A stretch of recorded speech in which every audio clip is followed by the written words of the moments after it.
नमस्कार, तुमच्या सगळ्यांचं पुन्हा एकदा खूप खूप स्वागत आहे। आज आपण एक छानशी कलाकृती बघणार आहोत।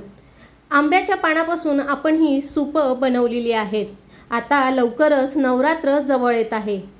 अशा पद्धतीने तुम्ही नवरात्रीमध्ये सजावट म्हणून याचा वापर करू शकता। यामध्ये तुम्ही तुमच्या पसंतीने हळद, कुंकू, अक्षता अशा विविध गोष्टी ठेवून सुंदर असं सजवू शकता। तर चला बघूया हे सूप कसं बनवायचं। यासाठी आपल्याला फक्त एक आंब्याचं पान घ्यायचं आहे। शक्यतो आंब्याचं पान मोठं असावं आणि सरळ असावं। त्यानंतर दोन्ही बाजूनी थोडं थोडं आपल्याला कापून घ्यायचं आहे।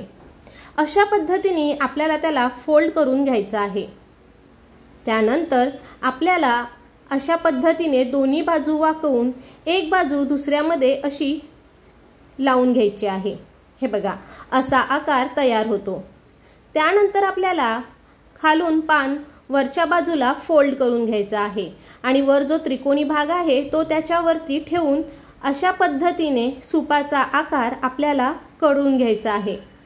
वरच्या बाजूला जी शीर आहे ती अशा पद्धतीने वळवून घेतली की छान सुंदर असं आपलं सूप तयार होतं। तर मग वाट कसली बघताय? तुम्ही पण नक्की ट्राय करा आणि या नवरात्रीत किंवा कुठल्याही पूजेला तुम्ही असं सुंदर पान पासून सूप तयार करून सजावट करू शकता।